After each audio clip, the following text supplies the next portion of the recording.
Si tu apprécies mes vidéos, n'hésite pas à t'abonner et à activer les notifications pour ne rien manquer sur la chaîne. Salut tout le monde, bienvenue sur la chaîne Mitraille Tour pour cette revue numéro 63 qui va se dérouler en Terre d'Elysion car on va s'intéresser aujourd'hui à cette figurine, à savoir le Hypnos Dieu du Sommeil en version EX Metal de chez Bandai que je vais vous comparer à la version classique que vous avez à droite.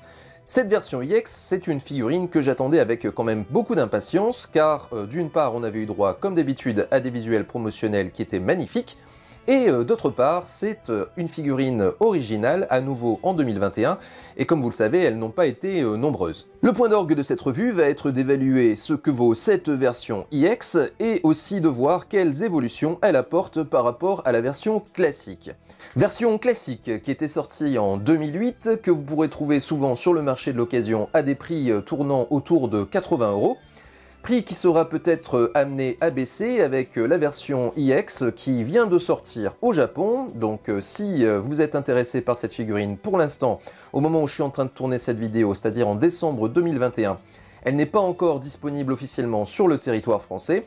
Elle est en précommande à des tarifs tournant aux alentours de 160 €, prix soit dit en passant qui pique un peu, mais qui est dans des étiages à peu près similaires à ceux du Hades EX Metal qui était sorti il y a presque un an maintenant. Si vous êtes intéressé pour l'avoir tout de suite, eh bien, il faudra vous diriger vers l'import et notamment la boutique hobbygenki.com dans laquelle moi je l'ai acheté. Sinon, eh bien, il faudra attendre sans doute fin février et vraisemblablement plutôt début mars. Niveau packaging, je vais surtout m'attarder sur la version EX. Si vous êtes intéressé par les détails de cette version classique, eh bien, je peux vous renvoyer par exemple vers la revue de mon camarade Orpheus Collection qui avait passé au crible cette version classique il y a à peu près 4 ans. Comme ça, vous aurez vraiment tous les détails. Moi, je vais vraiment regarder uniquement les grandes lignes. Donc, ce que je peux vous dire pour le packaging de cette version classique, c'est que nous avons une boîte à fond violet, comme on peut le voir sur les pourtours de la boîte. C'est la couleur caractéristique de cette gamme en version classique. La seule figurine qui a fait exception, c'est le Hades. Toutes les autres avaient ces boîtes à fond violet. Vous avez ensuite le personnage en position neutre. À sa droite, vous avez l'illustration issue d'Araki. À l'époque, Bandai avait encore les droits d'utiliser ces illustrations puisque la figurine est sortie en 2008. Et de mémoire, ils ont dû perdre les droits fin 2011 ou 2012. Alors je suis plus trop sûr de la date, mais si vous la connaissez, je vous incite à la donner dans l'espace commentaire. Vous avez ensuite un fond qui est grisâtre, qui ressemble pas à grand chose, mais qui bien entendu renvoie aux ténèbres. Et enfin, vous avez ici vraiment à l'arrière-plan, on peut deviner la forme objet du personnage. Vous avez ensuite en face avant les logos traditionnels et la devise du personnage. Alors ici, le traducteur me dit qu'il s'agit du serviteur des ténèbres qui gouverne le sommeil éternel. Donc voilà pour ce qui est de cette boîte classique, en tout cas de la face avant. Pour la boîte EX maintenant, eh bien, vous allez retrouver exactement la même charte graphique que pour le Hades EX qui était sorti il y a près d'un an, c'est-à-dire une ambiance ténébreuse avec un fond, comme vous le voyez, qui est très très sombre, qui est, comme je l'avais dit à l'époque, plus parente du Mordor que du Elysion de la série, puisque à Elysion, il y a plein de fleurs partout. Cette ambiance un peu sombre, on la retrouve uniquement lorsque les Chevaliers de Bronze affrontent Hadès, donc sur la toute fin des OAV.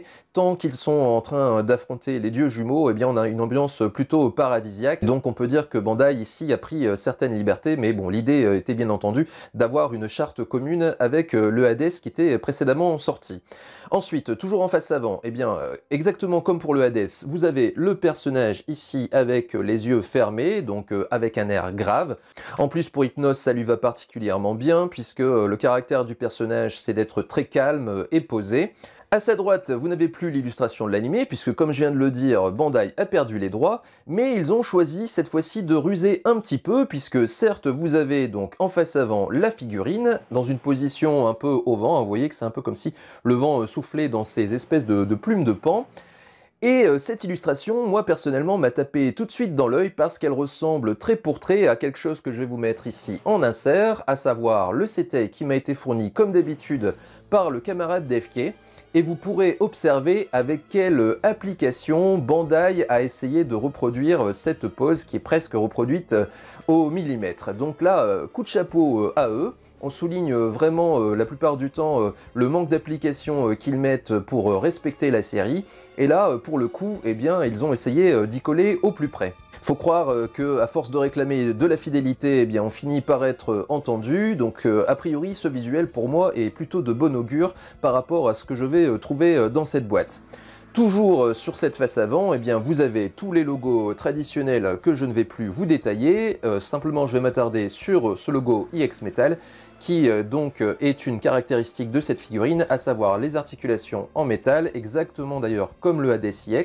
Mais bon, ça, on le verra dans le détail avec la découverte des contenus. Enfin, toujours face avant, eh bien, vous avez dans chaque coin, d'ailleurs comme pour Hades, l'emblème, ce qui pourrait être l'emblème d'Hypnos, qui est en filigrane. Pour ce qui est maintenant de la devise du personnage, qui est indiquée ici, cette fois-ci, le traducteur me dit qu'il s'agit de dormir éternellement sans mourir, le dieu qui gouverne le sommeil. Donc voilà pour ce qui est de ces avants de boîte. Maintenant, on va s'intéresser aux tranches. Alors, vous voyez que je manque énormément de recul, vu la taille des boîtes.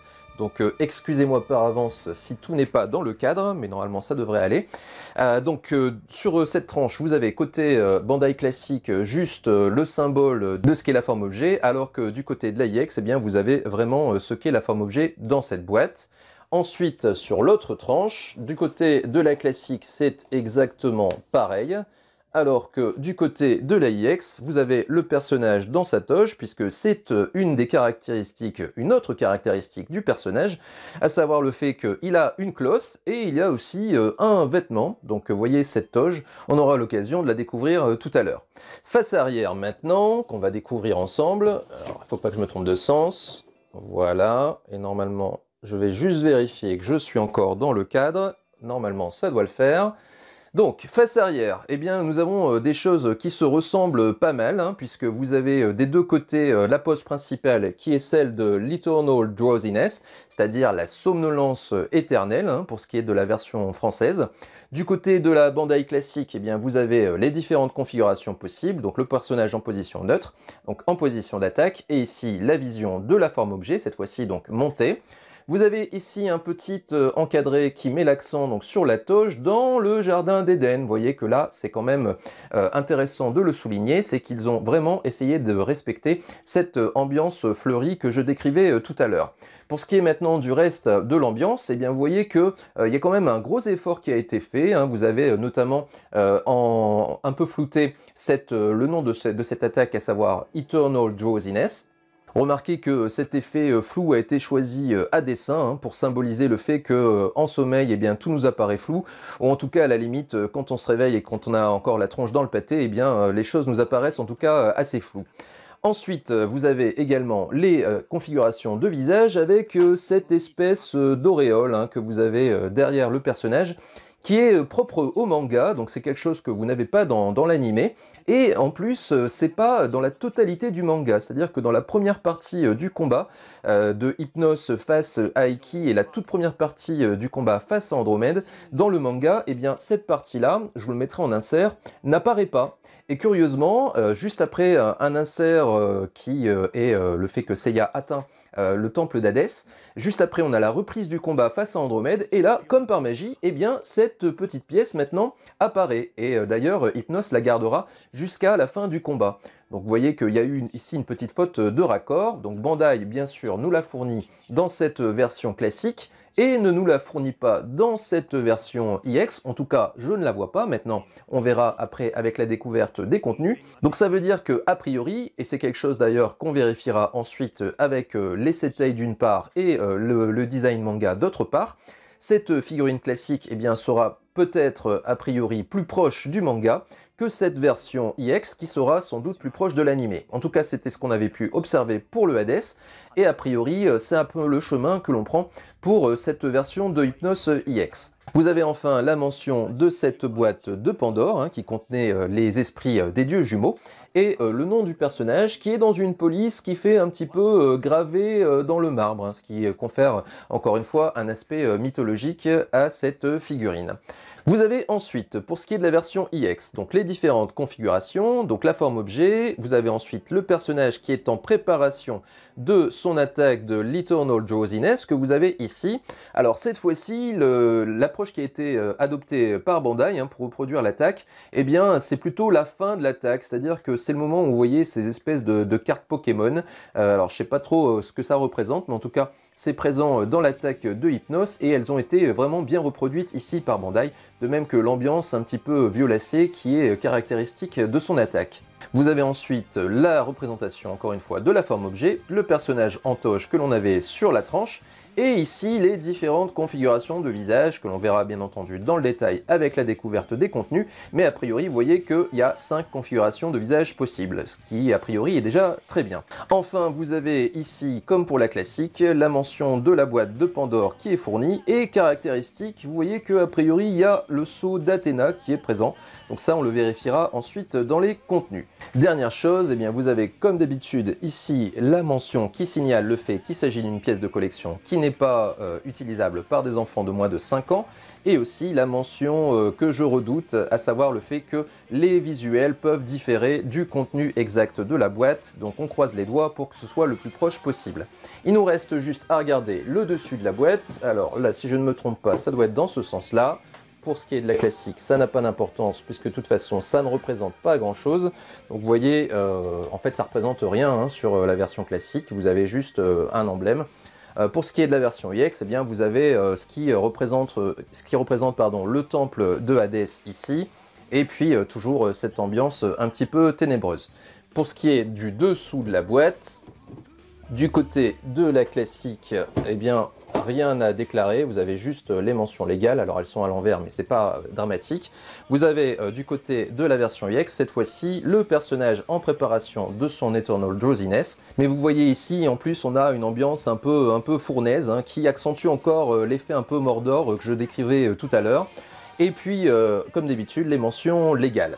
Donc voilà ce que je peux vous dire sur ces boîtes. Que me reste-t-il à vous dire? Si, une dernière chose, pour ce qui est de la version iX, eh bien vous voyez qu'il n'y a pas possibilité de visualiser son contenu autrement que d'ouvrir la boîte, alors que du côté de la version classique, il y avait la possibilité d'ouvrir cette boîte comme ceci en deux, pour laisser apparaître son contenu. Contenu d'ailleurs sur lesquels on va se focaliser maintenant.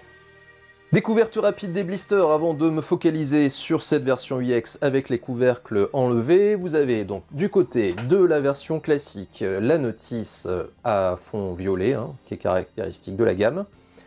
À l'intérieur, le personnage et la correspondance des pièces d'armure lorsqu'elles sont sur la forme objet. La petite fiche signalétique. À l'intérieur, le plan de montage donc de cette version classique. Je vous laisse découvrir. Alors vous remarquez qu'il est mentionné la présence d'une pièce en plus, cette pièce jaune là, qui se met avec la tige d'un socle que vous pouviez acheter à part, mais la petite pièce jaune est fournie dans la boîte et donc permet de se fixer sur le personnage pour que ce soit le plus esthétique possible, au lieu d'une sorte de pince que l'on avait par défaut avec ces socles là. Ensuite, vous avez enfin l'historique des personnages qui étaient déjà commercialisés au moment où celle-ci est sortie. Donc ça, c'est pour la classique. Pour la version iX maintenant, eh bien, vous avez le même visuel, enfin en tout cas un visuel qui est très parent du dessous de la boîte que je décrivais il y a un instant. Ensuite, à l'intérieur, alors, on découvre 4 feuillets. Donc une fois n'est pas coutume, alors, je vais manquer un peu de recul, je vais essayer de faire le mieux possible. Je pense que là, vous l'avez en entier. Donc vous voyez que le plan de montage court sur 4 feuillets, donc un feuillet qui est consacré au recensement des pièces qui sont à l'intérieur de la boîte, et 3 feuillets pour le montage du personnage, notamment un qui est consacré au montage de la toge. Alors je remarque que la pièce que je décrivais tout à l'heure, qui est spécifique au manga, est effectivement présente. Donc a priori, bon, c'est pas trop une surprise parce que je pense que de toute façon elle était nécessaire pour la forme objet, mais vous voyez qu'il y aura toujours la possibilité de le monter sur le personnage pour avoir une version qui serait plutôt typée manga. Donc voilà pour ce qui est de cette partie avant. Partie arrière où on va découvrir le plan de montage cette fois-ci de la forme objet. Donc cette fois-ci qui court sur 2 feuillets, donc c'est un peu plus aéré que d'habitude. Et puis donc ce que l'on avait tout à l'heure en face avant sur la notice. Voilà. Toujours dans cette boîte était fournie en plus dans la version classique, eh bien cette toge que vous voyez que je n'ai même pas déballée. Donc là, ben, je vais me faire violence et je la déballerai tout à l'heure pour vous comparer les deux avec la version iX. Et donc pour cette version iX, vous l'avez également.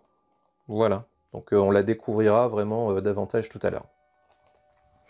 Ensuite, pour ce qui est des blisters, pour la version classique, 3 blisters. Premier blister, celui-ci qui contient le personnage.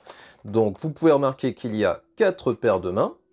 Ensuite, donc la majeure partie des pièces d'armure, qui sera bien sûr complétée sur le blister suivant. Alors vous voyez qu'il y a déjà des petites traces de peinture hein, que vous pouvez discerner sur le bras. Donc ça, malheureusement, c'est l'effet du temps et de la peinture qui se décalque sur le personnage. Donc ça, c'est pour le premier blister. Vous voyez qu'il n'y a pas de protège-main. À l'époque, il n'y avait pas de protège-main. Hein. C'était vraiment l'armure était vraiment imprimée sur la main. Donc ce qui donnait un peu un effet de rupture par rapport aux avant-bras. 2008, hein, la figurine. Faut se le rappeler. Hein. Donc ça, blister numéro 1. Alors, blister numéro 2. Vous voyez que je peine un petit peu parce que les blisters sont quand même très imposants et j'ai pas énormément d'espace. Donc je vais devoir un peu jongler. Donc blister numéro 2 qui contient donc le reste des pièces d'armure ainsi que les pièces du porte-armure. Vous avez également la petite boîte de Pandore. Alors vous avez ici une pièce supplémentaire qui est donnée qui permettait vraiment d'avoir plus de mobilité avec l'épaulière du blister précédent. Donc pour pouvoir réaliser l'attaque de l'Eternal Drowsiness puisque malheureusement les épaulières classiques n'avaient pas le système d'articulation que l'on a maintenant sur les iX. Donc il fallait pour Bandai avoir recours à des petites astuces comme celle-ci par exemple. Donc ça c'est pour ce deuxième blister. Et enfin donc troisième blister, puisqu'il y avait une fois n'est pas coutume 3 blisters pour cette version classique. Eh bien c'est celui qui contient les ailes et les espèces de plumes de paon. Alors, plumes de paon, ça a piqué un petit peu ma curiosité, qui correspondent a priori au fait que le paon est un symbole de conscience, d'éveil. Et donc, a priori, eh bien, c'est d'éveil parce que ça représente un peu comme des yeux. Et donc, a priori, eh bien, c'est ce que Hypnos vous ôte quand il vous lance l'Eternal Drowsiness. Voilà. Donc ça, c'était pour la classique. On va se focaliser maintenant sur la iX. Alors, je vais essayer de centrer, voilà. Alors, blister principal, qui laisse apparaître quand même pas mal de choses. Vous avez donc le personnage. Vous voyez qu'on peut déjà voir ses articulations iX métal. Vous avez ensuite, eh bien, bien, bravo Bandai, 4 protège-mains. Là encore une fois, a priori, le fait de se plaindre, peut-être des fois arrive aux oreilles de Bandai, puisque, rappelez-vous, hein, sur le Hades iX Metal, vous n'aviez que 2 protège-mains. Donc ici, vous en avez maintenant 4, donc nous avons été entendus. Comme quoi, ça sert à quelque chose de se plaindre un petit peu. Remarquez tout de même que le personnage n'a pas de main civile. Hein, vous avez direct des mains armure sur le personnage. Ce qui, a priori, est une caractéristique de cette gamme Hades, hein, puisque c'était le cas également pour le Hades iX Metal. Et c'était aussi le cas, rappelez-vous, pour le Seiya V3, donc Final Bronze Cloth. Ensuite, pour ce qui est donc des autres paires de mains, eh bien vous en avez visiblement 3, donc avec celle-ci ça fait 4, ça veut dire que c'est exactement le même nombre que pour la version classique. Donc là vous avez bien sûr presque la totalité des pièces d'armure. Et puis donc sur le blister suivant, alors quand je disais presque totalité, j'ai l'impression que c'est la totalité. Alors, vous voyez que je manque vraiment de place. Donc sur le blister suivant, vous avez les ailes et les plumes de paon. Alors elles qui doivent a priori être articulées, hein, puisque sur le plan de montage tout à l'heure, visiblement on nous conseillait de baisser les ailes pour pouvoir mettre l'espèce d'auréole là. Donc a priori, je pense qu'elles doivent être articulées. Bon, vous avez cet effet hein, de plume de paon hein, qui est un peu effet face au vent, quoi. Plutôt sympa. Et enfin, dernier blister, alors qui est celui qui m'intéresse également parce qu'il contient les visages, donc la pièce typée manga dont je parlais tout à l'heure, les pièces pour former l'objet, et donc ces visages que je devine magnifiques. Donc ça, bien entendu, on va les voir dans le détail avec les blisters, cette fois-ci avec les couvercles enlevés. A tout de suite. Allez, aperçu du blister principal une fois le couvercle enlevé, donc je vais vous épargner les deux autres blisters parce que d'abord l'un des deux contient les ailes que j'ai sorties, que je vais vous montrer ensuite, et puis l'autre eh bien contient les parties du porte-armure. Donc ça je pense que ça vous intéresse pas forcément puisque de toute façon c'est recouvert ensuite par les pièces d'armure qui sont dans ce blister. Donc dans ce blister eh bien, vous allez trouver la totalité des pièces d'armure, donc on va les passer en revue. Donc vous avez ici la jupe qui doit être pour partie métal, pour partie plastique. Alors ce qui me permet de le dire, c'est le coloris qui est différent. Donc vous voyez que sur les pièces, sur les parties sombres de l'armure, eh bien c'est du noir. Hein. Vous voyez notamment ici sur les polières, sur les cuissardes par exemple. Alors que sur les plastiques, comme par exemple les protège-mains, vous avez un noir un petit peu violacé. Vous voyez, donc vous le voyez ici, vous le voyez également sur le corset. Et donc également hein, sur les pans latéraux de la jupe.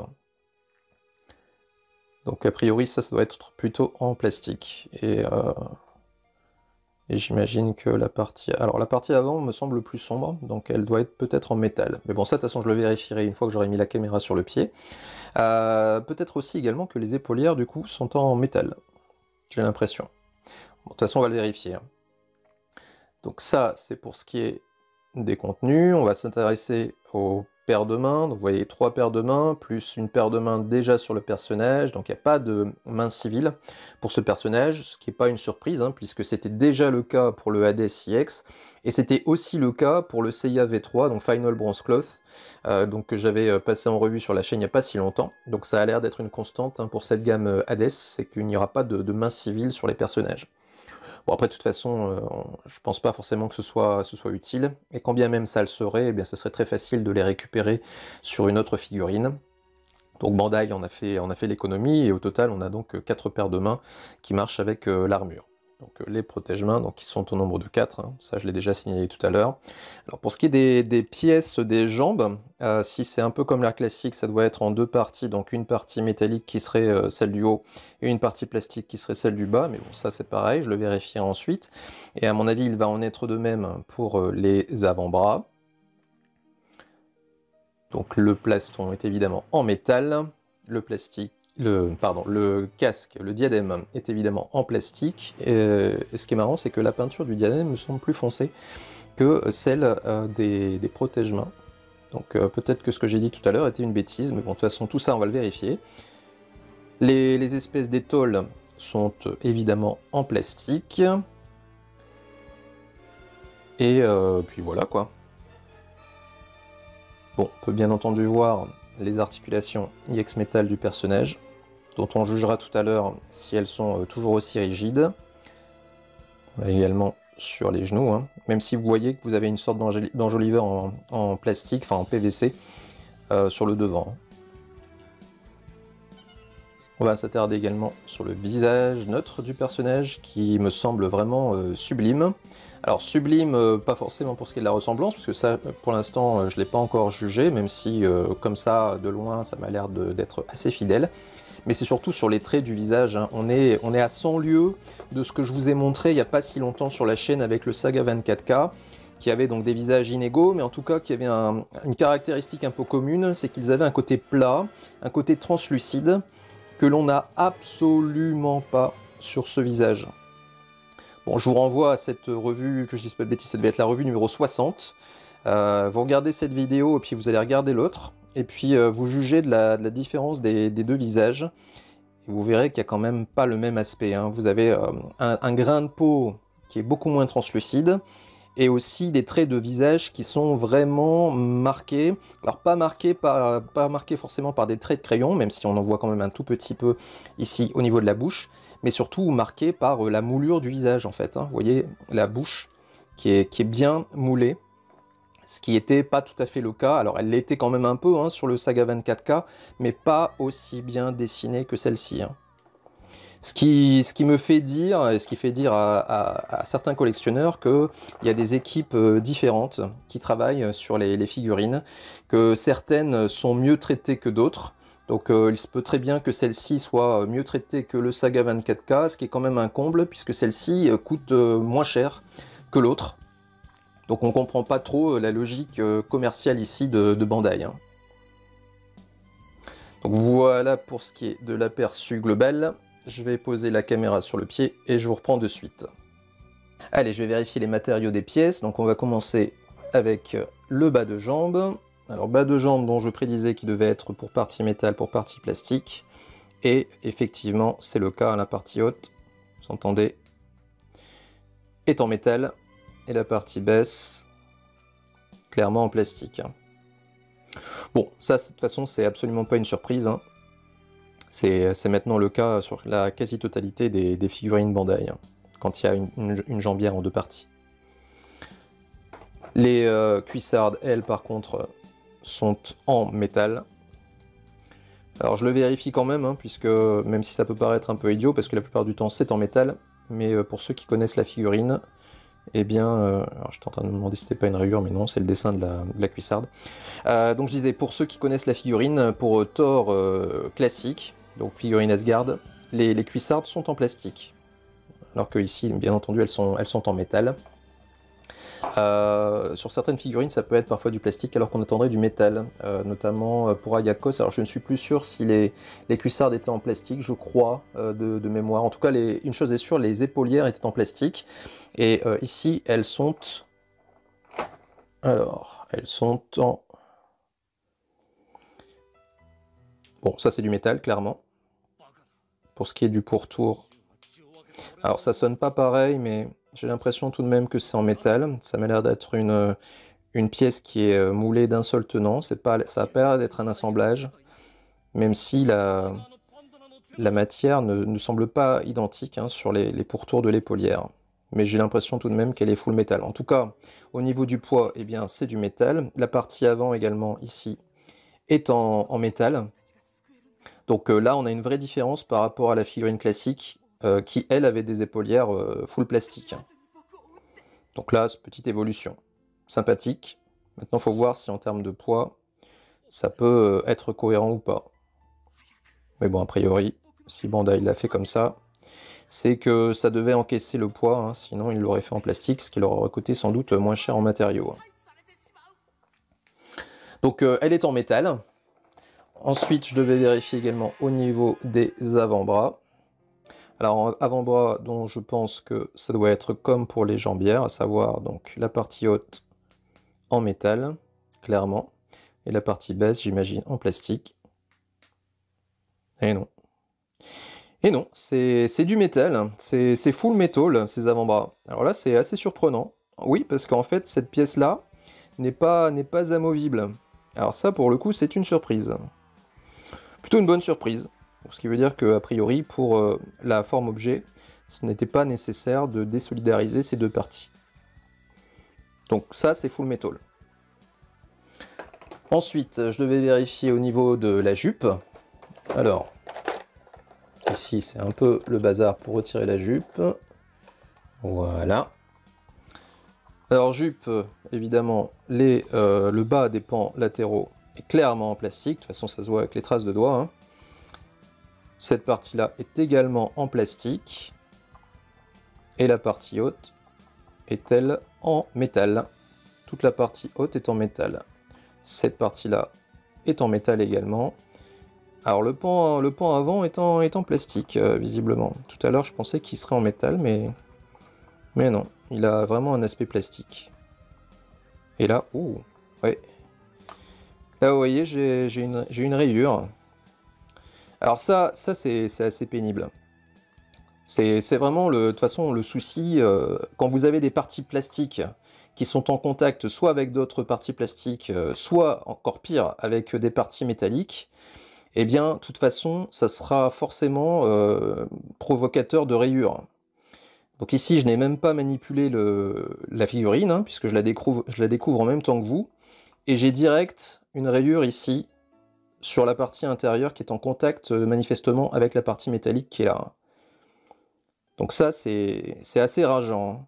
Je sais pas, à la limite, mais pourquoi ne pas faire cette partie-là également en métal, ce qui serait sans doute moins sujet aux rayures que cette partie plastique-là qui est en contact avec d'autres parties. Vraiment pas bien vu ici. Bandai Tamashii Quality, vous l'avez là. Et j'ai l'impression que sur l'autre côté, alors même si c'est moins marqué, j'ai l'impression que c'est un peu la même chose. Vous voyez qu'il y a une sorte de un petit manque de peinture ici, qui témoigne clairement du frottement. Hein. Et pourtant, la figurine est neuve, hein. Elle n'a pas été manipulée. Donc ça, c'est assez rageant, vous voyez ici. Hein. Bon, bien sûr, on essaiera de faire abstraction de cela. Pour le reste, bien, ça a l'air d'être également du métal pour la partie arrière. Oui, clairement, c'est du métal. Donc toute la partie haute de la jupe est full metal. Et malheureusement, la partie au milieu est en plastique, et ce qui est visiblement provocateur de rayures. Donc faites vraiment bien gaffe à la manipulation, parce que sinon, bien, vous allez rayer. Et je vois mal d'ailleurs comment on pourra faire différemment que de rayer sur le long terme, à moins de laisser la jupe toujours dans cette position. Même en y prenant des précautions, il y aura forcément des frottements qui se feront et de la peinture qui s'enlèvera de cette partie-là. C'est déjà d'ailleurs un peu le cas ici. Hein. Je me demande si déjà le fait d'avoir posé les doigts dessus n'a pas déjà retiré un peu de peinture. Oui, bon, attention, attention. Qualité de peinture visiblement moyenne, pour ne pas dire médiocre. Donc prenez les précautions d'usage, gants éventuellement, et manipulation la plus prudente possible. Sinon, pour ce qui est des autres pièces, eh bien, a priori, pas trop de surprises. Hein. C'est soit plastique, soit métal, comme je l'ai décrit juste avant. Le casque est bien entendu en plastique, et vous voyez que ce reflet bleuté, que je pensais être absent sur cette pièce, est en fait également présent. Hein. Un bleuté violacé, quoi. Ok, alors je voulais vous montrer également des pièces qui ne sont pas dans ce blister là mais dans l'autre, que je ne vais pas vous montrer en intégralité, c'est-à-dire les visages. Donc les visages alternatifs, donc le visage d'enserré. Il y a quand même un gros niveau d'écart, encore une fois je reviens là-dessus, hein, sur celui du Saga 24K, donc le visage de Evil Saga qui avait aussi, qui arborait aussi un petit sourire d'enserré à un moment. Visage qui était dramatique, tellement il était laid. Et ici, bien, vous voyez une énorme différence. Hein. Il n'y a pas le méga trait de crayon noir qu'il pouvait y avoir sur ce visage-là. Hein. Bon, bien sûr, il faut être fan de ce genre de visage, mais en tout cas, celui-ci est bien dessiné. Ensuite, ce visage, alors, ce visage qui est également très beau, hein, puisque vous avez le petit rictus qui marque le caractère un peu hautain du personnage. Là aussi, hein, plutôt bien réalisé. Hein. Mais bon, ça, on va tout de suite juger de la fidélité, hein, avec le gros plan sur les cétailles. Il reste deux autres visages alternatifs que je vais vous montrer rapidement. Donc le visage bouche ouverte, visage typé action. Donc là aussi, hein, bien dessiné, beaucoup de profondeur. Et enfin, ce visage très caractéristique de Hypnos, avec les yeux clos, trait du visage bien dessiné. Bref, ces visages m'ont l'air d'être une tuerie, et je pense qu'ils sont fidèles, mais ça on va pouvoir le juger dans un instant sur le PC. Je vais vous montrer une dernière chose avant, ceci que j'ai failli oublier tout à l'heure avec la découverte de la notice, c'était dans le blister de la notice, donc les sceaux d'Athéna, qui viennent sceller la boîte de Pandore. Donc ce sont des adhésifs, hein. Donc moi personnellement je n'utiliserai pas, maniaque comme je suis, mais qui pourra vous servir éventuellement si vous voulez reproduire la position de la boîte de Pandore avant la libération de Hypnos et Thanatos. Mais bon, moi si je l'expose, je pense que j'entrouvrerai la boîte, donc forcément je n'aurai pas besoin de ces sceaux. Donc voilà pour ce qui est du passage en revue de détails. Ah, j'allais oublier tout de même cette pièce-là, que je me suis cassé les pieds à sortir du blister. Donc les ailes. Alors ailes dont j'ai pu vérifier qu'elles étaient articulées, hein, vous voyez. Donc vous pourrez les mettre vers le bas si vous voulez. Alors la notice suggérait de les mettre vers le bas quand vous mettez l'espèce d'auréole là. Mais après vérification sur le manga, eh bien, je me rends compte que lorsqu'on voit la petite auréole, les ailes de Hypnos sont dans cette position-là. Donc je vois pas trop l'intérêt de les mettre vers le bas. Ce qui en plus de façon esthétique ne m'apparaît pas le mieux. Mais bon, en tout cas vous avez cette possibilité, elles sont mobiles. Également, vous voyez de l'avant vers l'arrière, de façon raisonnable, hein, sans être dans l'excès. Hein. Vous ne pourrez pas non plus faire des trucs spectaculaires avec. Ensuite, pour ce qui est des queues de pan, et bien là par contre c'est plutôt bien également, et c'est un gros progrès j'ai l'impression par rapport à la version classique, parce que ces pièces-là, c'était un des gros défauts de la figurine, elles tombaient très facilement à la manipulation, et ici, eh bien, elles sont bien en place, et en plus bien mobiles.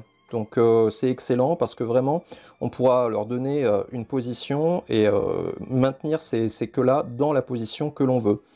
Donc ça, c'est un gros progrès par rapport à la classique, pour le coup. Bon, partie plastique, bien sûr, et là aussi sujette aux traces de doigts, et visiblement également aux rayures. Alors je suis en train de m'apercevoir que ici j'ai un seau de peinture, ou alors ce qui est une bavure de plastique, mais j'ai plus l'impression que c'est une rayure. Vous voyez encore la Bandai Tamashii Quality. Bon, voilà donc pour le passage en revue des pièces, et vous voyez que ça se revérifie à nouveau ici. Rayure.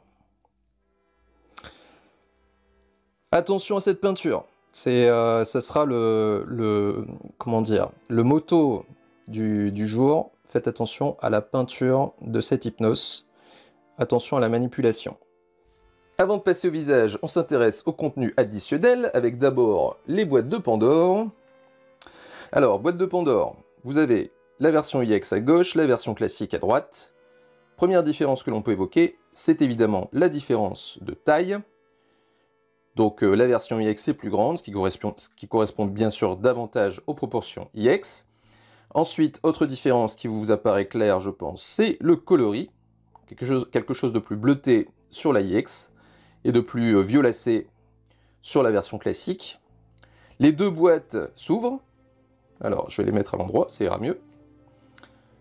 Comme ceci. À l'intérieur, vous voyez qu'on a quelque chose d'un peu plus vif au niveau du rouge sur la IX. Enfin, pour ce qui est des motifs, eh bien, vous voyez qu'il y a quand même des petites différences sur les côtés, mais surtout, il y a une différence majeure au-dessus, et là, la question est, qui est fidèle? Et la réponse est, les deux, mon capitaine, c'est-à-dire que ici à droite, on a quelque chose qui se rapproche du manga, et à gauche, c'est l'animé. Donc, je vous le montrerai en insert. Donc, ceci confirme ce que je disais un peu tout à l'heure, à savoir que la classique prend davantage appui sur le manga, et la IX sur l'animé. On va parler maintenant des toges. Alors, toges dont la coupe est différente. Vous voyez qu'on a quelque chose de plus profilé ici au niveau de l'abdomen et de la taille. Quelque chose de plus droit sur la IX. A priori, donc un peu plus de travail au niveau de la coupe sur la classique. Maintenant, c'est un peu difficile d'en juger parce qu'il y a une différence d'épaisseur entre une version IX et une version classique. Maintenant, pour ce qui est du rendu, eh bien, on le verra lors du posing pour voir si, au niveau de l'AIX, on est un peu trop grossier par rapport à la classique. En dehors de ça, on pourrait ici croire que Bandai a fait du travail de cingouin en ne coupant pas le fil de couture et surtout en prenant un fil noir alors qu'ils auraient très bien pu prendre un fil blanc comme le reste. Eh bien, pas du tout, hein, ça a été fait à dessein, hein. L'idée, encore une fois, c'est de reproduire le design du manga. Pareil, hein, je vous le mettrai en insert et vous verrez que au niveau des poignets, eh bien, il y a bien une sorte de lacet que Bandai a essayé de reproduire ici. Voilà. Et bien sûr, sur la version IX, il n'y a pas ce fil de couture, puisque là, on essaye de coller à l'animé. Et là aussi, bien, vous verrez sur l'insert que c'est tout à fait exact. Dans l'animé, il n'y a pas ce fil. Dernière chose que je vais évoquer sur ces toges, vous voyez qu'il y a des fils de couture donc, sur les côtés, donc pour les deux versions. Mais pour la version Bandai, eh bien, vous avez un fil de couture supplémentaire derrière, ici en plein milieu, dont je ne m'explique pas trop l'existence, hein, sachant qu'il y a quand même des fils de couture sur les deux côtés. Donc je ne sais pas trop pourquoi ils nous en ont rajouté un ici. Donc toujours est-il qu'au niveau de la IX, vous voyez qu'il n'y a pas ce fil de couture. Donc voilà pour ce qui est de ces contenus additionnels. On va passer à l'analyse des visages. Allez, c'est parti pour ces visages. Et une fois n'est pas coutume, je ne vais pas être très long pour deux raisons. D'abord parce que je n'aurai pas à comparer au visage du proto, puisqu'ils sont quasiment identiques à ceux qu'il y a dans la boîte. Et quand je dis quasi identique, c'est pour pas dire identique. Comme quoi, Bandai, vous êtes capable de le faire quand vous vous en donnez la peine. Et d'autre part, eh bien, parce que, sans faire de faux suspense, vous allez vous rendre compte que les visages de cette version IX sont vraiment très proches des Setei, donc Setei fournis par DFK comme d'hab. Donc là, on va prendre appui sur le visage neutre, donc celui du milieu. Petite dédicace à mon camarade Lionel, alias Yodin, qui m'avait réclamé de faire en sorte d'avoir à peu près le même angle de prise de vue pour la figurine que pour l'image. Eh bien, tu vois que ici j'ai essayé de le faire un peu. Alors, pas forcément évident, hein, mais donc le visage est un peu vers le bas, comme pour le Setei. Donc si jamais à chaque fois j'y pense, eh bien c'est ce que j'essaierai de faire. D'abord, on va comparer la version classique avec la version IX, et vous vous rendez compte que il y a un énorme upgrade sur la version IX. D'une part sur la chevelure, hein. Vous voyez qu'on avait quelque chose de très grossier, on avait des pics en guise de mèche. On avait aussi une couleur de chevelure qui était plutôt artificielle, hein, ça fait un peu effet bombe de peinture dorée. Donc là on y gagne bien entendu en conformité de mèche, donc, et aussi bien entendu en couleur de chevelure. Donc là vous pouvez également comparer par rapport à ce qui est au niveau du Setei. Alors la forme de la chevelure ici est, comment dire, un peu différente du fait de l'angle de vue, mais on est quand même pas mal au niveau du sculpte de la chevelure, notamment hein, sur la partie avant, vous pouvez vous rendre compte du gros travail qui a été fait pour essayer de coller au mieux au design d'origine. Si on regarde maintenant pour ce qui est du visage, eh bien la forme du visage de la version Bandai IX est nettement plus fidèle que la version classique, hein, clairement, le visage a été raccourci. Il gagne en caractère du fait de ses yeux. Alors, vous savez bien qu'au niveau de Hypnos, et d'ailleurs Thanatos c'est pareil, ils ont des iris vides, et donc forcément ça fait un regard vide dès lors que l'œil est comme celui-ci, vous voyez, sans expression. Et ça, eh bien, ce n'est pas du tout le cas sur la version IX, et là encore une fois, on colle au plus près au Setei. Le seul petit bémol que je pourrais faire au niveau de ce visage IX, eh bien, c'est la taille de l'étoile qui est un peu trop imposante par rapport à ce qui est normalement sur le Setei. Remarquez d'ailleurs que c'est peut-être le seul cas de figure où la version classique est un peu supérieure, puisque en termes de proportion de l'étoile, eh bien, on est davantage proche du Setei. La bouche est vraiment bien rendue également, vous voyez, le mouvement de la bouche est bien reproduit. Je vais essayer de vous le montrer d'ailleurs en plus gros. Ce visage est tout simplement superbe, il n'y a rien à dire. Bravo Bandai, forme du nez identique, enfin bref, c'est une réussite, il n'y a pas d'autre mot. Ensuite, on va passer au visage avec Rictus. Alors, je vais d'abord le montrer de face, et ensuite je le mettrai un peu dans la même position que sur le Setei. Alors, ce ne sera pas la même chose, hein, puisque vous voyez qu'ici, il y a la bouche entrouverte, alors que ici, eh bien, vous avez un Rictus avec bouche fermée.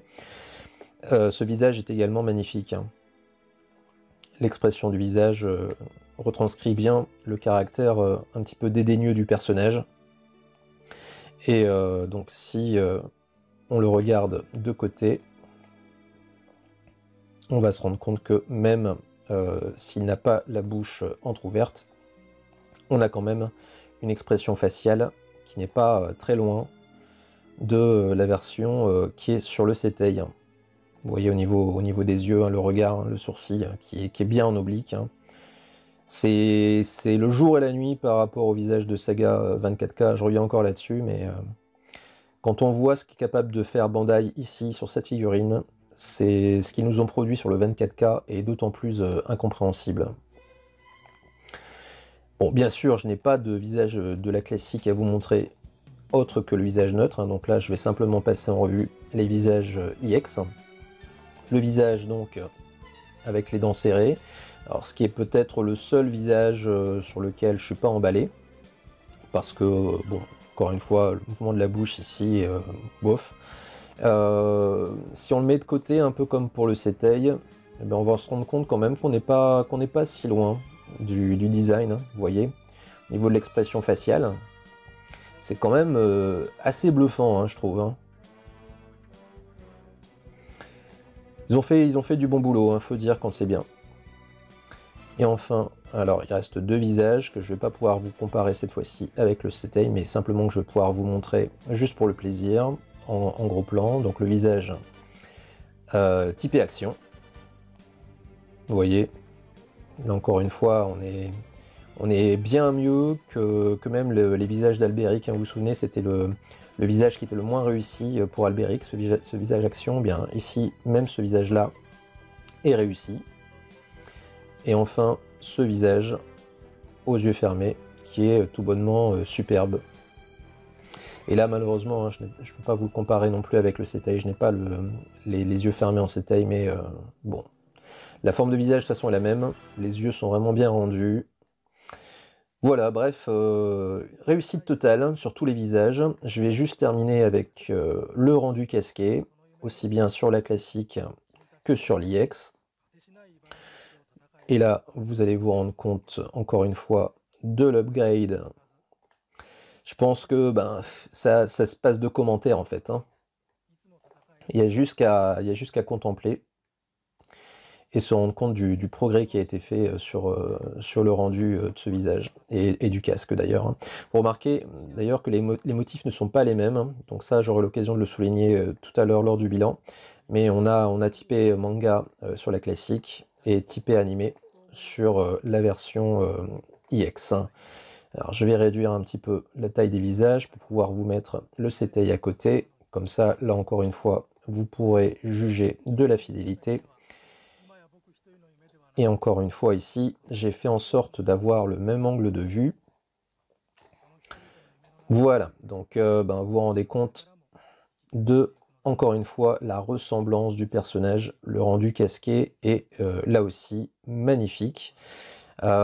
Fidélité aussi bien donc, sur le rendu du visage en lui-même, vous voyez ce que ça donne,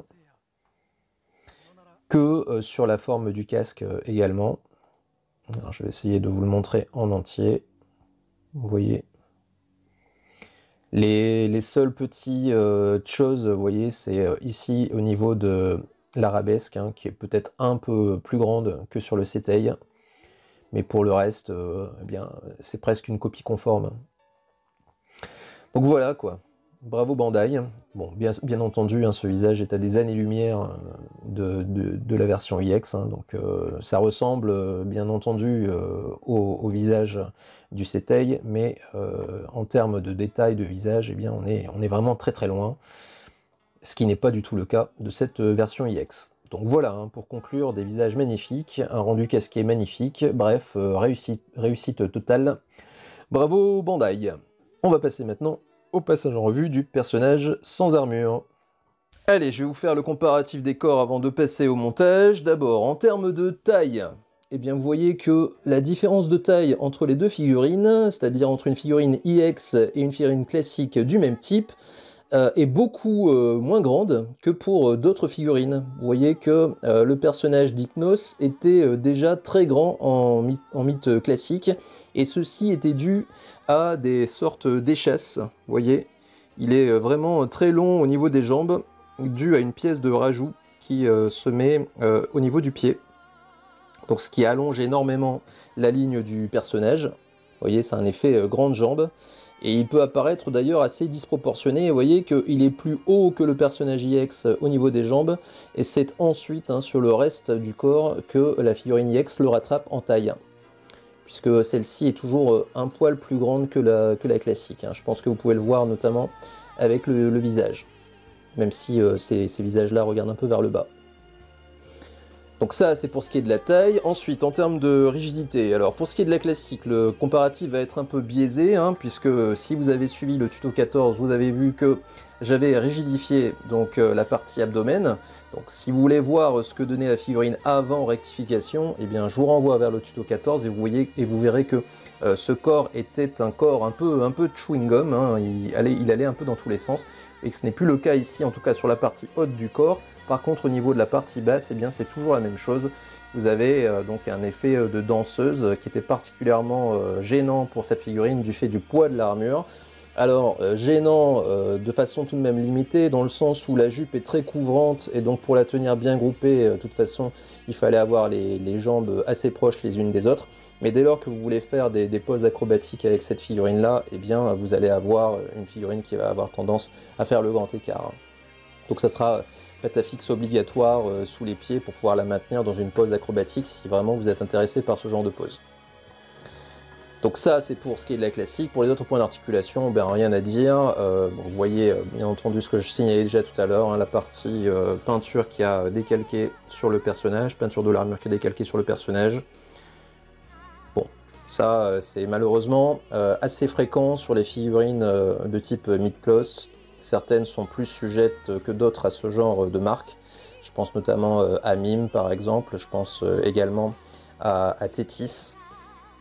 Donc il y a certaines peintures qui visiblement se décalquent davantage sur les corps en plastique. Bon, ça c'est pour la figurine Bandai, sur laquelle je ne vais pas trop m'attarder, encore une fois, parce que elle a eu droit à un tuto. Le corps IX Metal, lui, normalement, doit donner satisfaction sur 2 points. D'abord, sur le fait de camoufler les articulations une fois la figurine montée, c'est-à-dire qu'on n'a plus l'effet de vision sur la chair du personnage à l'intérieur des pièces d'armure, donc ça c'est le premier point positif. Et surtout, le deuxième point positif, c'est d'ajouter énormément de rigidité au personnage et de lui supprimer l'effet jambes en X, hein, puisque vous voyez qu'ici, avec une articulation métal, eh bien, les jambes ne peuvent plus partir sur l'extérieur comme elles le font majoritairement sur les corps classiques. Et également, on y gagne aussi au niveau de la rigidité sur les points d'articulation. Donc c'est ce qu'on va vérifier maintenant. Donc vous avez ici, au niveau du coude, une articulation qui est très très rigide. Rien à dire de ce côté-là, vous voyez que j'ai même peine à la plier. Au niveau de l'autre coude, c'est exactement pareil, je dirais même que c'est même un poil plus rigide. Bon, pour ce qui est des épaules, rien à dire. De toute façon, même sur les corps classiques, en général, il n'y a pas de souci là-dessus. Là, c'est très très rigide. Alors, vous remarquez également hein, la plus-value du corps IX Metal ici, hein, sur les points d'articulation au niveau des épaules, hein, puisque ici, la boule est bien camouflée par cette pièce de rajout, hein, ce petit enjoliveur qui était déjà présent sur les corps V3. Que Bandai nous avait retiré sur ses corps IX de base et qu'ils nous ont rajouté sur ces corps IX Metal. Donc ça c'était plutôt bien et surtout on peut vraiment se poser la question pourquoi les avait-ils retirés à la base. Ensuite pour ce qui est de la pièce du plastron, eh bien pas de problème non plus, c'est bien rigide, donc normalement ça coulisse, oui, et c'est très très dur pour le coulisser. Donc ça c'est la même chose que pour le Hades IX, pour l'instant c'est un corps qui est en tout point identique à celui du Hades. Alors pour remonter la jambe, vous voyez la difficulté que j'ai à la monter. Donc ça fait vraiment le même effet que ce que j'avais eu sur le Saga 24K, donc au niveau de l'entrejambe ça a l'air d'être très bien. Au niveau de la rigidité du genou, bien, vous voyez qu'en secouant ça a l'air d'être de se maintenir pas mal, même si c'est un tout petit peu plié ici. Mais ouais, ça plie très légèrement, mais c'est quand même une rigidité qui a l'air d'être très très satisfaisante. Hein.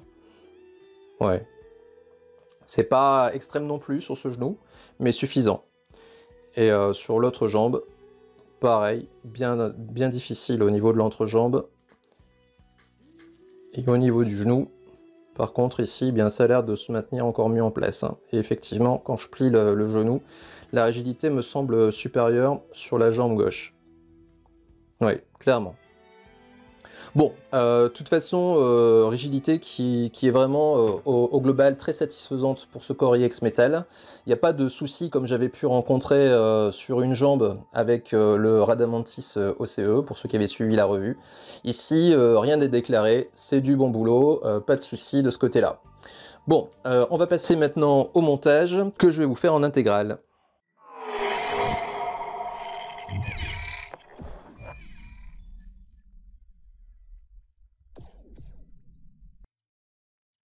Allez, donc c'est parti pour ce montage que je ne vous le cache pas, j'appréhende un peu parce que j'ai en préparation regardé la notice, notamment pour le démontage de la jupe, et ça m'apparaît être un micmac pas possible, surtout que les rayures visiblement sont assez faciles à occasionner, donc avec la manipulation, quand on abordera le montage de la jupe, j'essaierai d'être le plus concentré possible. Au niveau de la partie basse de la figurine, alors ce qui est notable, c'est que Bandai nous a mis ces petites genouillères qui apparaissent a priori pas forcément obligatoires, dans le sens où le personnage a une longue jupe qui va venir camoufler ses jambes, mais Bandai nous les fournit quand même au cas où on écarterait la jupe et on mettrait le personnage à genoux. Donc c'est quand même assez généreux de leur part, ils n'ont pas toujours fait preuve de cette générosité. Donc bon, on peut estimer que la figurine coûtant un certain prix, eh bien, ils n'ont pas voulu faire cette petite économie, et ma foi, c'est assez louable. Donc ici, on va aborder le bas de la jambe. Ce que je peux vous dire au niveau du personnage, d'abord que la sortie de cette mid-close, d'abord m'a ravi, hein, parce que elle signifiait clairement la continuation de la gamme IX qui avait été entamée par la sortie du Hades IX il y a à peu près un an. Et donc de voir débarquer cette Hypnos, eh bien, signifiait forcément qu'il y aurait une continuation de la gamme. Et bien sûr, on ne peut qu'être ravi que Bandai continue cette gamme IX qui nous en met plein les yeux. Maintenant, si je devais faire quand même un bémol, c'est que personnellement, eh bien, j'aurais préféré voir sortir le Thanatos d'abord, parce que je pense que c'était un peu plus nécessaire d'avoir un upgrade pour lui que pour Hypnos. En effet, en mythe classique, le Hypnos est sorti après le Thanatos, et personnellement, moi, je trouvais qu'il y avait une différence en termes de qualité entre les deux. Je trouvais que le Thanatos avait un côté un peu plus grossier, aussi bien sur son visage que sur les pièces de son armure. Donc pour moi, il y avait un peu plus d'urgence de sortir le Thanatos d'abord. Bon, maintenant, c'est Hypnos en premier, et bien sûr Thanatos arrivera, j'imagine, dans un an, hein, si Bandai respecte le planning que pour l'instant il s'est fixé. Bon, il n'y a pas encore eu d'annonce, hein, mais sachant que Hades est sorti il y a un an, que celui-ci arrive maintenant, eh bien on peut imaginer que la prochaine sortie de Thanatos sera aux alentours de décembre 2022. En tout cas, s'ils maintiennent leur rythme. Donc ça, c'est pour le feeling que j'ai eu vis-à-vis de la sortie de cette figurine.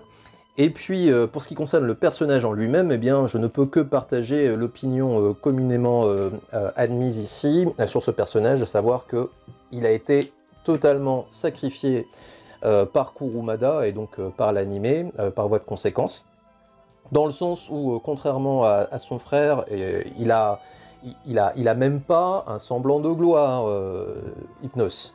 Hypnos, il a juste un rôle dans les OAV, et donc dans le manga, c'est de tenser son frère, de lui dire qu'il ferait mieux de ne pas sous-estimer ses adversaires, c'est les bronzes.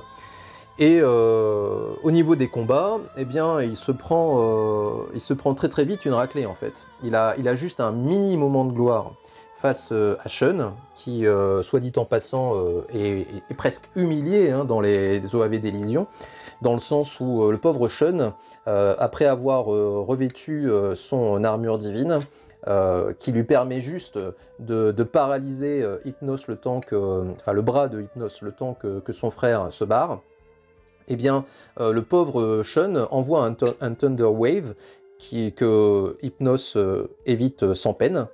Et après ça, eh bien, il se prend l'Eternal Drowsiness de Hypnos et ne s'en relève pas en fait. Hein.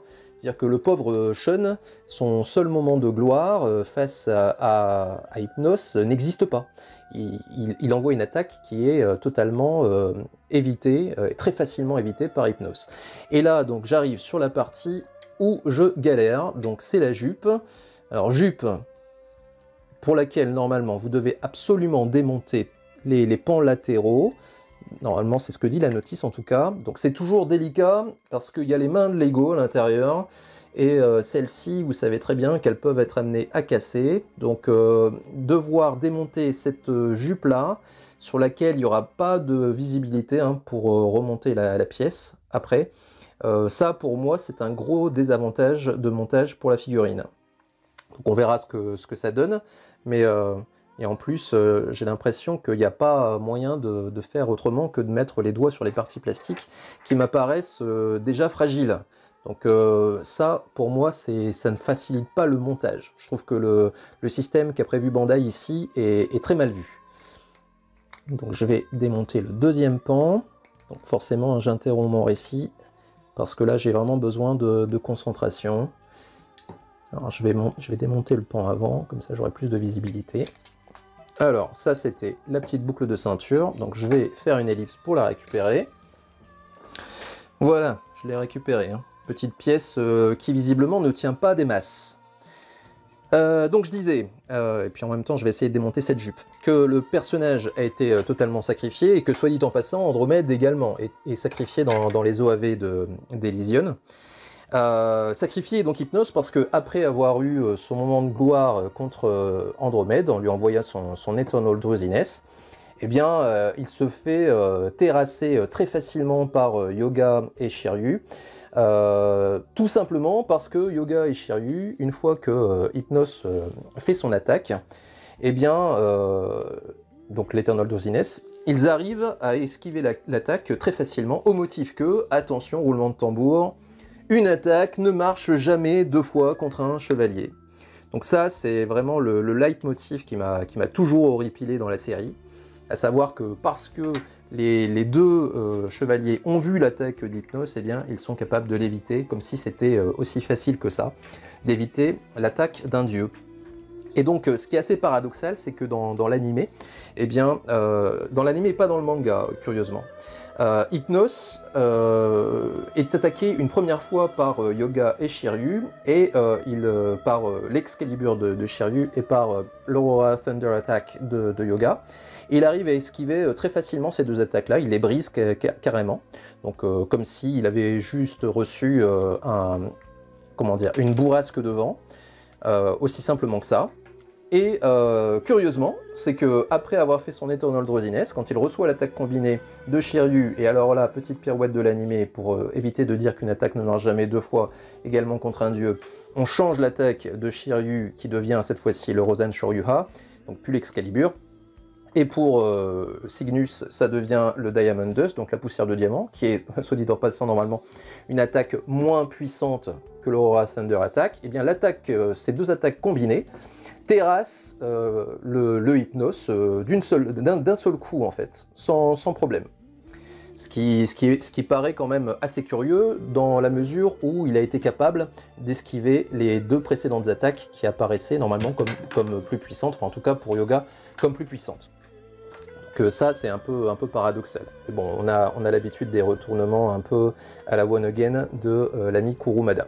Alors, cette partie qui est en plastique, alors j'ai passé un petit peu rapidement sur le plastron, donc qui est full metal, y compris la petite pièce avant, et ça c'est assez notable pour le dire, parce que la plupart du temps, ces pièces pectorales sont souvent en plastique, pour conserver de la finesse. Quand elles sont en métal, comme par exemple chez Great Toys, il y a énormément d'épaisseur, ce qui forcément impacte énormément l'esthétique.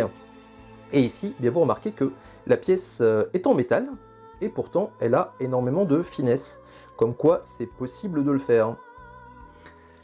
Et donc cette partie plastique se met avant de resceller le tout avec la partie frontale. Alors vous remarquez que je suis en train de retarder un maximum le montage de la jupe, que je vais devoir faire de toute façon maintenant. Alors, il va falloir reclipser d'abord les pans latéraux, si je dis pas de bêtises, et ensuite, ou alors mettre d'abord la partie, ouais, il faut mettre d'abord la partie de devant, parce que sinon je n'aurai plus accès ensuite au petit trou pour mettre la petite pièce qui se fixe devant. Alors remarquez que j'ai déjà un accroc de peinture dessus, vous voyez. Bon, c'est pas dramatique dans le sens où ça sera totalement couvert par la jupe, mais vous voyez que la peinture est très fragile. Donc attention, et visiblement cette pièce ne tient pas du tout, enfin en tout cas pas des masses. Je vais essayer de la mettre et ensuite de la toucher le moins possible. Alors attendez, il va me falloir un petit linge. Hop là. Ouais. Évitez de trop manipuler la pièce, hein. J'ai l'impression que la peinture est fragile. Bon, les pans latéraux. Je vais essayer de replacer. Et c'est ce que je disais. Non, d'abord le pan avant. On va y arriver. Donc pan avant, tout simplement parce que celui-ci se met à l'intérieur de la jupe. Donc c'est pour cela qu'il faut le placer avant.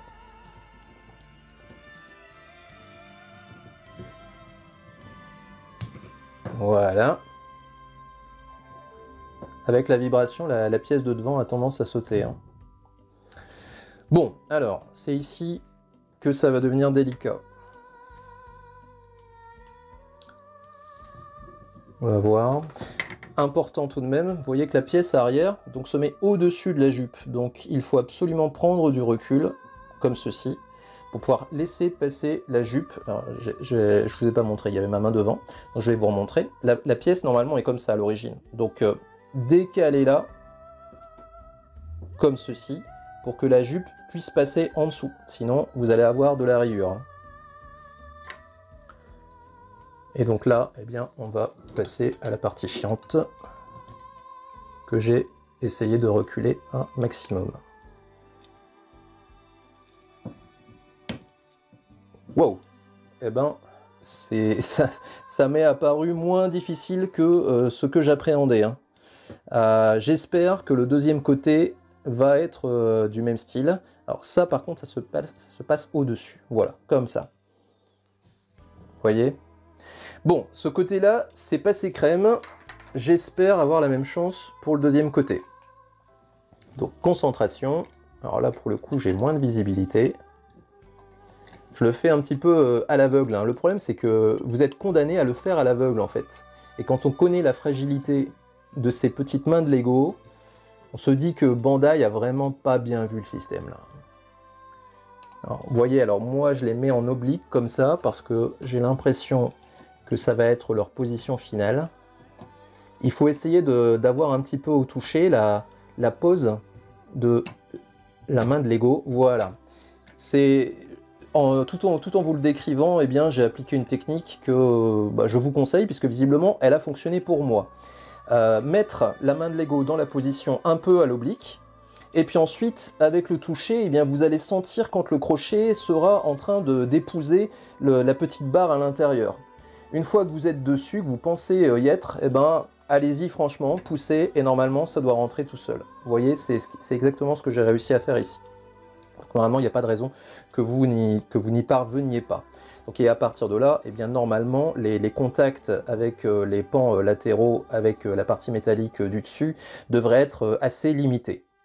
Donc voilà ce que je vous conseille. Et ensuite, bien sûr, vous allez revenir avec cette pièce arrière pour épouser l'arrière de la jupe. Hein. Vous voyez, pour avoir un tout comme ça, uniforme. Bon, eh bien, au final, c'était moins dur que ce que j'aurais cru. Donc j'espère que pour vous, ça se passera bien également. Ensuite, eh bien, il faut remonter cette petite boucle de ceinture qui se monte comme ceci, par le devant. Donc ça se clipse simplement. Et ça vient finir de belle manière, je trouve, cette jupe. Vous voyez qu'on peut lui donner cet aspect un peu groupé qui n'est pas facile à avoir sur la mid classique. Mais bon, ça, j'en reparlerai tout à l'heure au niveau du comparatif entre les deux figurines. Alors si je continue un peu sur mon récit, eh bien, on en est au stade où Thanatos s'est fait... pas Thanatos, pardon, Hypnos, mais Thanatos également un peu plus tôt, s'est fait terrasser.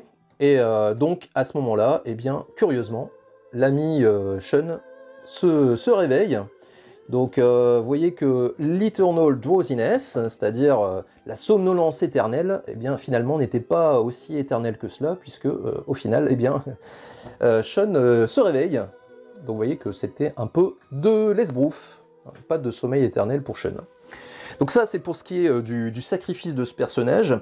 Personnage pourtant qui avait un côté un peu attrayant au niveau de son caractère. Enfin, en tout cas, moi, personnellement, j'avais un abord plutôt positif vis-à-vis du personnage, parce que je le trouvais quand même très calme, très posé, par rapport à son frère, qui lui était un peu tête brûlée, et puis surtout avait tendance à mépriser ses adversaires, et donc forcément, en sous-estimant ses adversaires, eh bien, il n'était pas à l'abri d'une mauvaise surprise. C'est exactement ce qui se passe face à Seiya.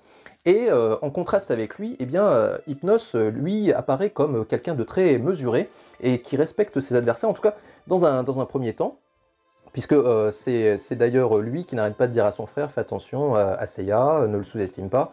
Et au final, il a raison.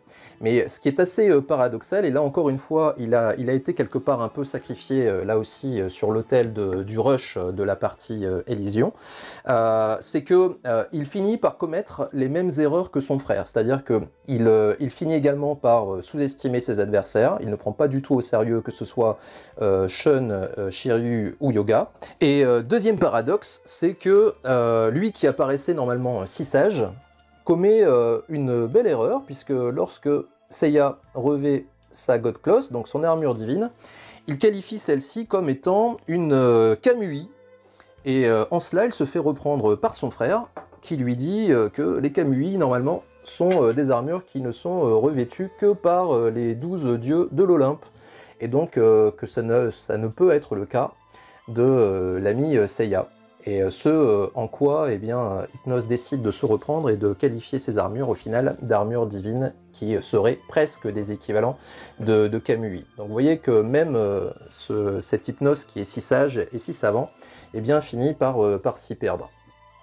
Donc ça, c'est pour le personnage en lui-même, son caractère qui, au départ, était plutôt attractif, en tout cas, moi, personnellement, m'attirait pas mal, et qui, au final, eh bien, a été, là encore une fois, gâché. Donc c'est un peu le leitmotiv hein, pour ce personnage, c'est l'immense gâchis qui transparaît de l'ensemble de son traitement.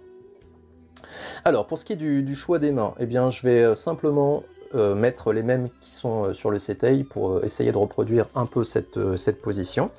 Au niveau du montage des bras, eh bien, vous voyez que ça se passe tout seul. Alors, c'est toujours assez délicat de trouver le savant dosage de la hauteur de ce brassard avec ses articulations IX Metal pour pas que le personnage apparaisse comme un cyborg.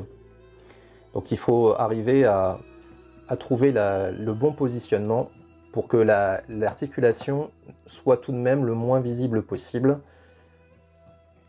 Et ce qui n'est pas forcément évident, puisque avec le galbe du muscle, eh bien, on a du mal à positionner le brassard exactement à l'endroit où on voudrait, sous peine de le voir descendre dans l'avant-bras. Donc c'est un peu difficile de trouver le bon positionnement. Vous voyez, c'est exactement ce qui se passe ici. Donc vous êtes obligé de le remonter de telle manière qu'il tienne sur le muscle. Sinon ensuite, il va y avoir du jeu avec l'articulation. Donc, ce qui veut dire qu'au final, eh bien, on devra tout de même avoir recours à des petites astuces, comme par exemple tourner l'avant-bras pour cacher un petit peu l'articulation, quoi qu'il arrive.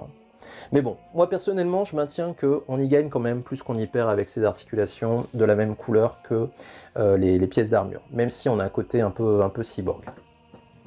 Alors, pour mettre la première main, j'ai eu aucun souci. Pour mettre la deuxième main, en revanche, je vais pas forcément avoir la même facilité.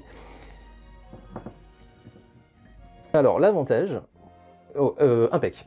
L'avantage, et c'est ce que j'allais décrire, l'avantage sur ces corps IX Metal, et c'est un truc que j'ai oublié de rappeler tout à l'heure lors de la découverte du corps, c'est que les petits ergots des mains sont en métal, ce qui veut dire que on peut y aller franco pour mettre les mains sans avoir crainte de casser, ce qui peut arriver avec des petits ergots en plastique. Hein. Vous savez, vous ripez et hop, ça peut casser. Là, ici, avec du métal, ça va tout seul. Vous n'ayez pas peur d'appuyer, de forcer, la main va rentrer et l'ergot ne se cassera pas. Donc ça, c'est aussi une innovation qu'il fallait souligner. Vous remarquez que pour l'instant, je n'ai pas mis les protège-mains, je les mettrai en dernier, puisque c'était déjà super fragile sur le Hades, et là, au vu de ce que j'ai vu sur la peinture de cet Hypnos, à mon avis, ça doit être du même acabit ici. Remarquez que, j'aurai l'occasion de le décrire tout à l'heure, mais la jupe est différente de la classique. Ici, on avait des espèces de flaps particuliers sur la classique, que l'on n'a pas ici sur cette version IX. Mais bon, ça, je vous le montrerai après dans le comparatif. Alors, je vais devoir mettre les épaulières qui sont donc en métal, avec donc ces espèces d'étoiles. Je pense qu'il va falloir placer les étoiles d'abord, ce qui quand même me stresse un petit peu, parce que si jamais je me plante ensuite pour mettre l'épaulière, ça risque d'être délicat avec les étoiles qui risquent de souffrir de griffures. Donc je vais, normalement, hein, je pense qu'on doit mettre les étoiles d'abord, mais je vais mettre les épaulières d'abord. Alors, je vais essayer une première technique, je le fais en même temps que je suis en train de vous l'expliquer, hein, donc ça peut très bien foirer. Si jamais ça foire, eh ben tant pis, on recommencera. Mais ce que j'essaye de faire, c'est de dégager l'articulation pour pouvoir avoir une visibilité dessus et pour pouvoir la placer sur le plastron. Et ensuite, je remettrai l'épaulière dans la bonne position. Alors, je pense que le mieux, c'est de faire sans la tête. Voilà. Et ensuite, on vient clipser l'épaulière. Voilà. Je vous fais la même ici.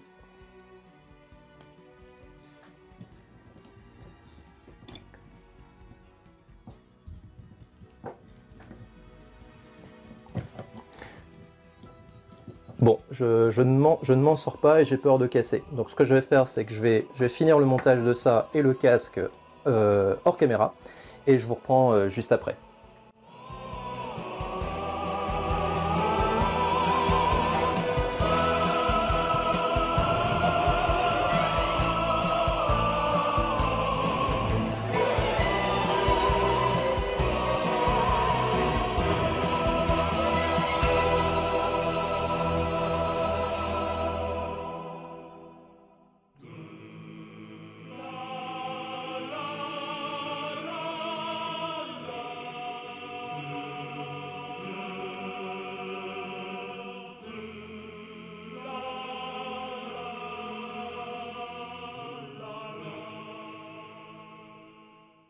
Bien, donc désolé pour la fin abrupte du montage, mais j'avais vraiment besoin de concentration ici pour éviter la casse. Faut dire que j'avais été un peu échaudé par ce qui est arrivé à mon camarade Magin Regulus, qui a eu de la casse au niveau de l'articulation de l'épaulière. Donc j'avais vraiment pas envie que ça m'arrive, il fallait vraiment que je sois concentré, d'où la fin en vitesse rapide. Alors remarquez que sur la fin du montage, j'ai pas eu de soucis, hein. Aussi bien sur le montage du casque, il se monte tout seul. Les ailes se sont emboîtées à merveille, de même que les étoiles d'ailleurs, donc vous pouvez très bien les monter après avoir monté les épaulières, c'est ce que je vous conseille. Et donc au final, eh bien regardez-moi cette figurine. C'est une tuerie. On a presque l'impression de voir le personnage de l'animé face à soi. Alors je sais pas si la vidéo lui rendra justice, mais je peux vous garantir que elle envoie le pâté. Y a pas à dire. Allez, petit posing, et nous on se retrouve juste après.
C'est parti pour le bilan, avec comme d'habitude l'analyse de conformité que je vais faire avec le Setei à gauche, mais en plus je vais y ajouter ici le design du manga, parce que comme j'ai pu le montrer pendant toute la revue, la version classique a priori a l'air de prendre davantage appui sur le manga, comme ça ce sera l'occasion vraiment de le vérifier. En termes de couleur d'abord, pour ce qui est de la version classique, même si on prend appui a priori sur le manga en ce qui concerne le design des pièces par exemple et des arabesques, force est de constater qu'au niveau des coloris, eh bien, on n'y est pas du tout. On a quelque chose de monochrome qui tire, alors soit sur le noir si vous avez la version première édition, soit plutôt vers le bleu violacé si vous avez la réédition. Donc là, ici, c'est l'édition Canade Deluxe. Et donc vous voyez que sur la figurine, eh bien, on reproduit clairement les coloris de l'animé. Donc ceci fait de cette figurine une figurine un peu bâtarde. Donc si vous êtes intéressé par une version full manga, eh bien vous ne pourrez qu'être aux 2/3 satisfait avec cette figurine. Bon, ceci mis à part, on va regarder un peu au niveau des formes des pièces. On va s'arrêter sur la jupe. Alors vous remarquez que la différence entre les deux, une des deux différences majeures, c'est que sur la partie basse de la jupe de la classique, on a des petits flaps articulés que l'on n'a pas sur la IX. Quand on regarde par rapport au design à gauche, vous remarquez que sur la version animée, ces petits flaps n'existent pas. Alors que sur la version manga, vous voyez, ils sont bien présents. Donc vous voyez que des deux côtés ici, on est fidèle. Là où aussi on est fidèle, c'est sur ce pan avant de la jupe. Vous voyez qu'il est beaucoup plus allongé sur la version classique et beaucoup plus court sur la version IX. Là encore une fois, on respecte bien l'animé pour la IX et on respecte bien le manga pour la classique. Vous pouvez aussi noter une petite différence ici au niveau des bras. Vous voyez qu'il y a une petite aile ici supplémentaire qui n'existe pas sur la version IX. Et vous rendez bien compte qu'au niveau des designs de départ, eh bien c'est exactement ça. Vous voyez, sur le manga, on a les petites ailes. Sur le Setei, on ne les a pas. Pour ce qui est des arabesques, vous avez des différences tout de même notables ici, donc sur le pan avant. Vous avez également ça au niveau de la jupe. Vous avez aussi ça sur les étoiles. Et enfin, vous avez la même chose, enfin pas la même chose, mais des différences au niveau des épaulières. Donc tout ceci est cohérent soit avec le manga, soit avec l'animé. Donc vous voyez par exemple ici sur la partie avant de la jupe, eh bien vous avez des arabesques qui correspondent au design du manga. Vous voyez que c'est quelque chose d'un peu plus détaillé et ça a été simplifié sur la version animée. Et encore une fois, ça correspond bien avec la figurine. Ensuite, pour ce qui est de la forme des pièces en elles-mêmes, eh bien, au niveau de la version classique, pour une fois, on est quand même assez proche des proportions du manga, ce qui est quand même assez rare pour le notifier. Souvent, on a un design du manga qui est beaucoup plus ramassé et qui a du mal à correspondre à la ligne générale des figurines classiques. Ici, eh bien, c'est une particularité des dieux jumeaux, c'est qu'ils sont très grands, et du coup, eh bien, cette différence, ce contraste de ligne est beaucoup moins apparent avec la figurine. Donc vous voyez que ça correspond pas trop mal à la ligne générale du manga. Pour ce qui est de la version IX, eh bien, je pense que ça vous apparaît vraiment clair. On a quelque chose qui est presque identique au design du Setei. Petite différence à noter tout de même, c'est au niveau de la jupe hein, qui est un peu plus épaisse que sur le Setei. L'ensemble est tout de même très harmonieux. Vous voyez que par exemple, même si on a toujours une taille qui est un peu plus fine sur la version figurine par rapport au Setei, on n'a tout de même pas l'effet taille de guêpe tel qu'on peut le connaître par exemple sur la figurine des Gémeaux IX. Vous voyez que ici Bandai a fait d'énormes progrès en ce qui concerne la jonction entre le plastron et la partie abdominale. Enfin, je vais évoquer les étoiles. Vous voyez qu'elles sont beaucoup plus droites sur la version classique. Encore une fois, on respecte bien ce qui est sur le manga et beaucoup plus travaillé hein, sur la version IX. Et encore une fois, on est raccord avec l'animé. Donc vous voyez que des deux côtés, hein, en ce qui concerne la ligne générale des figurines, eh bien, on a quand même été pas mal respectueux du point de départ qui servait d'inspiration. Juste un dernier mot ici au niveau de l'espèce de halo, l'espèce d'auréole, appelez-la comme vous voulez. Eh bien, elle n'est pas présente ici sur la figurine parce que c'est soit vous mettez la chevelure arrière, soit vous mettez le petit halo. Donc ici, pour avoir des figurines qui se ressemblent énormément, je ne l'ai pas mis. Mais si vous voulez mettre cette pièce supplémentaire, eh bien, il faut retirer la chevelure arrière. Conclusion maintenant sur cette figurine IX avec les points positifs et négatifs. Du côté des points positifs, d'abord, et c'est assez important, une grosse amélioration technique entre ces deux versions. Amélioration technique que j'ai pu vraiment observer lors du montage respectif des deux figurines, notamment sur le pan avant. Qui était qui est toujours d'ailleurs très peu stable sur la version classique. Il a tendance un peu à se barrer à la manipulation. Ici sur la version IX, pas de problème, il reste bien en place, il est bien fixé sur la ceinture, pas de souci de ce côté-là.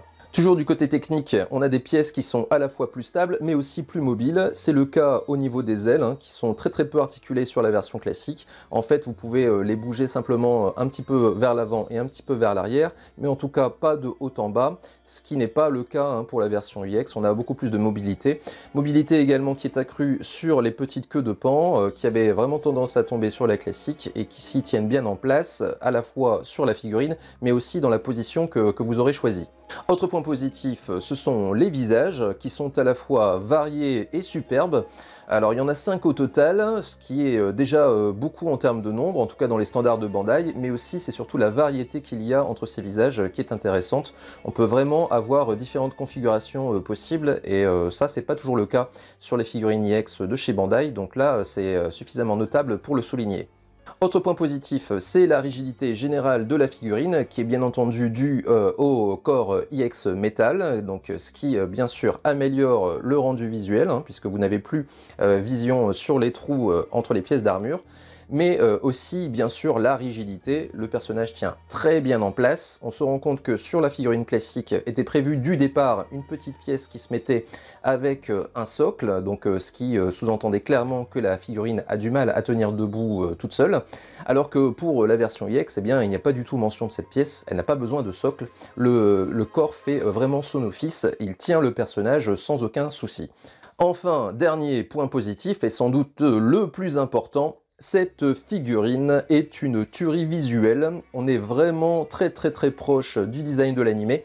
On a presque l'impression d'avoir le personnage de l'animé face à soi. Donc vraiment, c'est une réussite esthétique totale de Bandai. Ils sont capables de faire ce genre de figurine. Ce qui est fort dommage, c'est qu'ils ne font pas preuve de constance. C'était déjà le cas pour la version du Hades IX. C'est à nouveau le cas ici pour cette Hypnos. Donc on ne peut que s'en réjouir. Malheureusement, on ne peut également que se lamenter sur les ratés récents et notamment sur les visages du Saga 24K. Mais ici, ce n'est absolument pas le cas. La version boîte est presque identique à la version prototype, donc on ne peut que s'en réjouir et encourager Bandai à continuer dans ce sens. Néanmoins, la figurine n'est pas parfaite, donc moi je lui vois en fait 4 défauts. Le premier défaut qui est très important, c'est son tarif, on tourne aux alentours de 160 €, donc ce qui est vraiment un prix très élevé. En plus, pour une figurine qui n'intéressera a priori pas forcément tout le monde, puisque tout le monde n'est pas forcément fan de la partie Elysium. Donc à mon avis, c'est peut-être un peu abusé au niveau du tarif. Je pense que Bandai est capable de faire un peu moins cher que ça. Ils avaient fait un peu moins cher, il me semble, pour le Radamantis IX, version OCE, qui lui aussi avait une version de corps métal, donc on voit pas trop pourquoi on a ici un tarif aussi exorbitant pour cette Hypnos.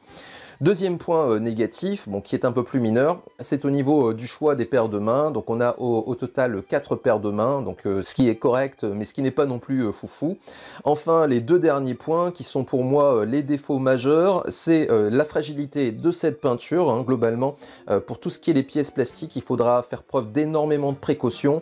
On a une peinture qui, du départ déjà, laisse apparaître des petits défauts de rayures ou de manque de peinture sur certains endroits, mais surtout qui aura tendance à partir à la manipulation. Donc prenez vraiment toutes les précautions d'usage pour éviter de détériorer votre figurine. Et dernier point qui est d'ailleurs un peu lié au précédent, c'est la difficulté de montage de la figurine. C'est une figurine que l'on a peur de détériorer quand on monte les épaulières, quand on monte également les pans latéraux de la jupe sur lesquels on n'a pas de visibilité au niveau du point de fixation.